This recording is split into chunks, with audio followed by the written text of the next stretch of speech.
Bilik Kasih, selalu ada kisah di balik kasih. Hai, perkenalan dulu, nama aku Sinta Jesti Pratiwi Kennedy, biasa dipanggil Sinta atau Enjo. Umur aku 25 tahun, dan untuk saat ini pekerjaannya ibu rumah tangga mungkin. Iya, ibu rumah tangga. Dan perkenalkan nama aku Busro Alkero, bisa teman-teman manggil biasanya Al. Dan di umur sekarang masuk 26 tahun ini. Ya, Pekerjaan ya wira swasta lah. Thank you. Oke. Jadi kita tuh kenal itu bulan Mei 2020 tuh kita kenal di sosmed ya. Ya, di salah satu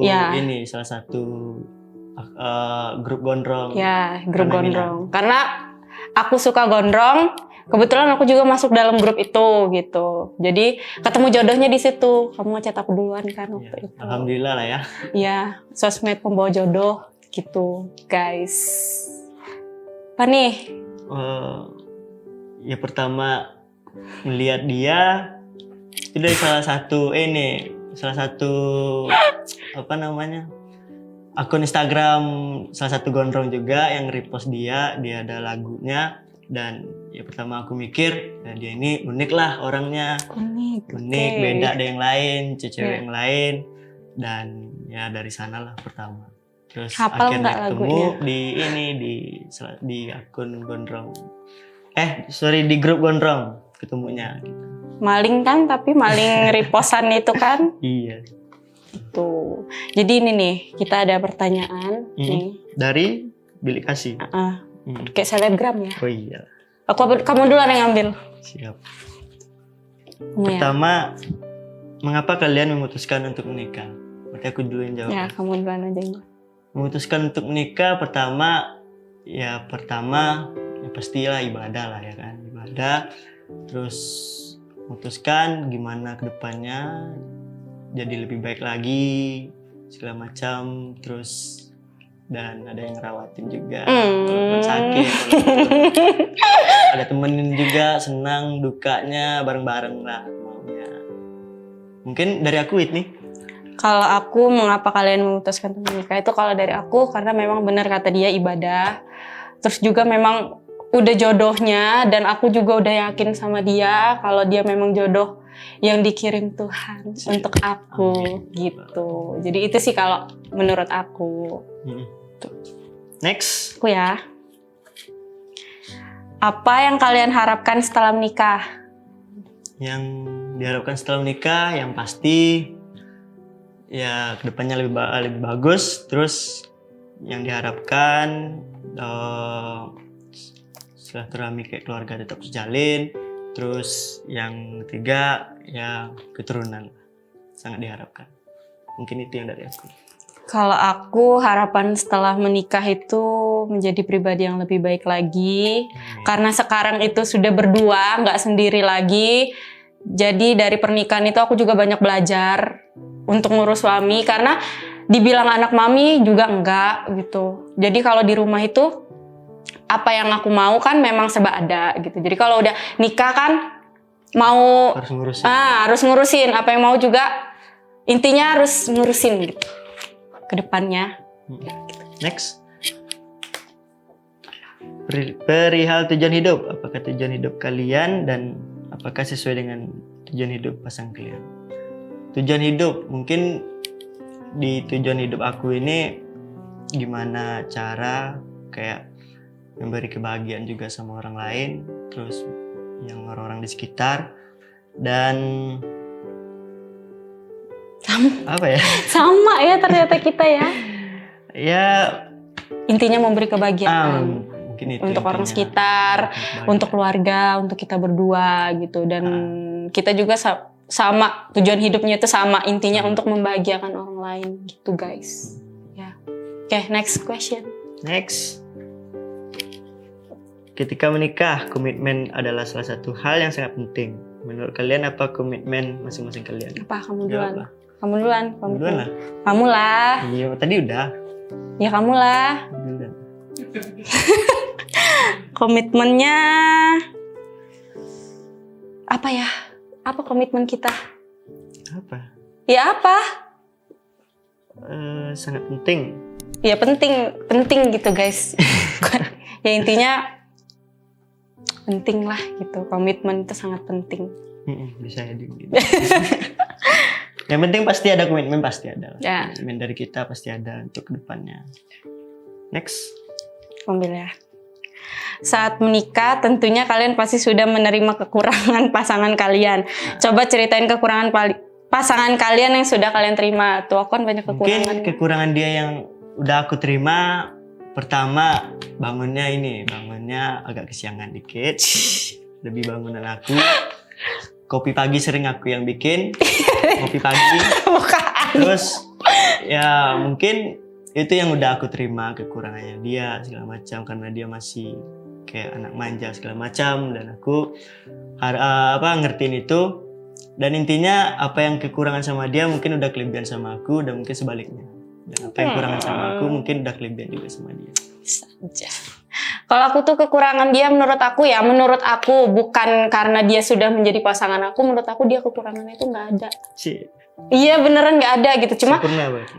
Ya dibilang sempurna juga enggak sih. Ya intinya kekurangan di kamu tuh nggak ada gitu. Cuma paling kayak dia tuh orangnya terlalu baik gitu. Kayak aku marah, dia cuma ya kayak aku bangun siang gitu kan, dia cuma kayak bangun bikinin kopi, ya akunya diem aja gitu, dan dia udah bikin kopi sendiri gitu. Intinya dia kalau dia aku nggak ada kekurangan dianya gitu. Itu kan kayak kalau kayak ada masalah ibaratnya itu, kalau ada yang ngegas satu, kalau bisa ada yang ngerem juga, jangan sama saling ngegas. Ya. Kalau saling ngegas pasti nanti tubrukkan. Ya, dan aku yang banyak ngegasnya. Next question. Setelah memutuskan untuk menikah, apakah hal yang kalian sadari dan harus dirubah dari diri kalian masing-masing? Egois. Yang harus dirubah. Karena aku yang paling banyak egoisnya itu aku. Iya. Iya, aku banyak egoisnya, banyak apa yang di ngertiin itu aku. Gitu loh guys. Ya mungkin cuman egois yang harus dirubah lah. Terus next. Apa kekhawatiran yang kalian miliki setelah kalian menikah? Kekhawatiran setelah menikah, ya finansial mungkin masuk yang dikhawatirkan, soalnya kan itu harus wajib, kayak suami harus ngasih nafkah segala macam yang halal sama istri sama anak nantinya, mungkin itu yang sangat dikhawatirkan. Tapi insya Allah lah ke depannya, yang namanya usaha, yang penting usaha dulu gitu. Kalau aku cuma satu sih, takut namanya pelakor. Karena sekarang itu lagi boomingnya banyaknya pelakor gitu, walaupun ya menurut aku dia ganteng gitu kan. Ya siapa sih yang nggak mau gitu kan punya pasangan kayak dia yang sabar gitu. Ya tapi ya hati-hati aja kalau misalnya ada pelakor, ya berhadapan sama aku. Ya, itu guys. Next question. Bagaimana cara yang kalian lakukan untuk mengungkapkan cinta dalam suatu pernikahan? Bagaimana cara yang kalian lakukan untuk mengungkapkan cinta dalam suatu pernikahan? Mengungkapkan cinta dalam suatu pernikahan. Mungkin. Beda. Aku dulu apa kamu dulu nih? Dulu lah. Kalau jawaban aku tuh tiap hari, tiap menit, tiap detik itu aku selalu bilang I love you ke dia. Udah terus itu bilang sayang, kamu sayang nggak sama aku? Nyampe dia tuh bosen. Sebenarnya itu tuh aku tuh udah tahu kalau misalnya dia tuh memang sayang sama aku. Cuma aku pengen ada aja jawaban dari dia gitu. Jadi itu sih kalau aku. Ya mungkin sama. Ya kan dari hari kan sama. Iya. Dari pagi bangun tidur kayak sapa sayang bangun. Iya, pernah ya tidur tiba-tiba aku bangunin yang. Sama kamu kayak sayang sama aku. Kayak ungkapan cinta ya, kayak dia tuh bangun tidur itu harus dicium dulu pipinya, kuningnya baru bangun. Kalau diusap-usap malah tidur lagi, tidur lagi, selimut lagi. Itulah kalau ungkapan cinta dari kita berdua. Next question. Next. Setelah menikah apa arti privasi untuk kalian? Mungkin nggak ada privasi. Kalau kita nggak ada privasi, HP aku pun banyak di dia. Dan HP dia juga banyak di aku. Karena dia main game di HP aku, IG aku juga ada di IG dia, dia ada di HP aku gitu. Jadi kita untuk privasi nggak ada sih. Nggak ada gitu. biar saling terbuka. Nggak ada privasi lagi buat Saling terbuka. Mau ada cowok DM aku, cewek DM dia, ya udah kita saling terbuka gitu. Gitu guys. Penting intinya ini kejujuran. Ya, Jujur. intinya kejujuran. Kunci nomor 1 itu adalah kejujuran. Next, apakah kalian ingin punya anak dan apa alasannya? Pengen dong, pengen lah. banget. Pengen banget namanya punya anak. Siapa sih yang keturunan? apalagi abis nikah. Ya doain aja semoga ini cepat ngisi.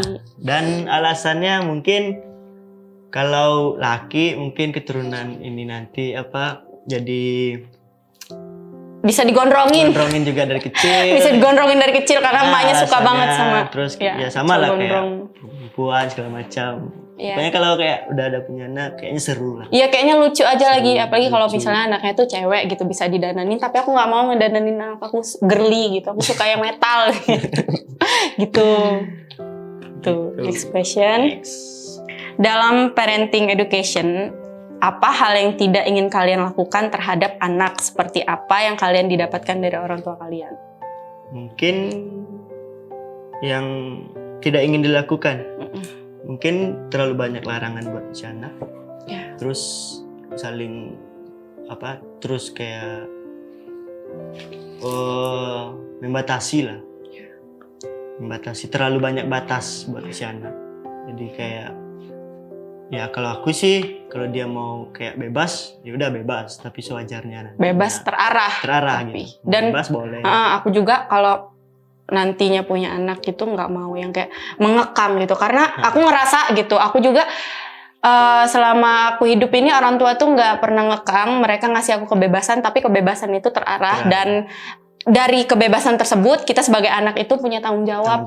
Gitu. Jadi kalau misalnya kita kalau misalnya apalagi kalau kita udah ngelanggar gitu kebebasan yang udah dikasih sama orang tua kita tuh kayak kita tuh bersalah banget, dan orang tua juga kayak nggak bakal mau lagi ngasih kebebasan untuk kalian. Jadi nanti setelah aku punya anak, aku nggak mau ngekang dia dan aku ngasih dia kebebasan, tapi kebebasan yang terarah gitu. Cewek cowok lah berarti ya. Cewek cowok, amin. Kembar juga nggak apa-apa. Amin. Next. Terakhir ya, pesan untuk teman-teman kalian yang ingin menikah. Semangat, bersihin dulu akarnya kalau mau ngambil buahnya, teman-teman. Terus kayak jujur juga sama kayak kedua orang tua si perempuan. Kalau kalian laki, apa yang ada bilangnya aja yang ada, jangan mengada-ngada. Dan alasan yang pesan lainnya.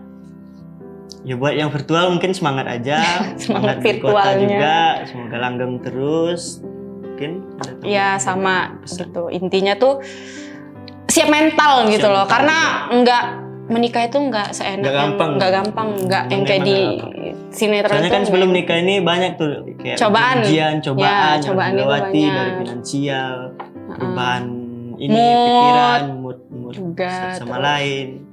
Segala macam. Ya intinya tuh harus siap mental gitu, karena ini adalah awal gitu. Jadi menikah itu adalah awal kita untuk ini. Jadi harus ya siap mental ya intinya. Siap mental. Harus mental. Harus siap mental. Nah, itu pesannya tadi yang untuk yang masih virtual, banyakin kuota, banyakin percaya gitu, saling percaya, saling jujur. Kurangin bad moodnya sedikit. Kalau misalnya nggak ngechat itu udah jangan overthinking ya, jangan kebanyakan mikir dia ini nggak ngechat gue selingkuh gitu. Jangan sampai gitu, itu nanti ujung-ujungnya berantem. Itu sih ya, itu kan? Mungkin itu dari kita pesan yang itu di luar sana. Ya mungkin itu pesannya ya. Ya intinya kalau aku tuh ya emang sayang banget sama dia, emang cinta banget nangis sama dia. Udah kayak ratu dia bagi aku lah dia. Dia mau menerima semua kekurangan aku juga, dan aku juga mau menerima dia juga, dan mungkin lebih dikurangkan bad moodnya kamu, terus egoisnya agak dikecilin dikit lagi. Ya nggak bisa semuanya, nggak apa-apa, yang penting kecilin dulu dikit lagi. Terus ya intinya sayang lah sama dia, sayang banget. Kalau aku itu tuh aku bahagia banget punya kamu intinya. Thank you. Orang yang selalu bisa ngertiin aku, Ya nggak pernah marah-marahin aku kalau aku ada salah. Emang nggak bisa marah. Emang gak bisa marah juga. Ya intinya aku sayang banget sama kamu. Apapun kekurangan kamu itu nggak ada. Pokoknya kamu sempurna.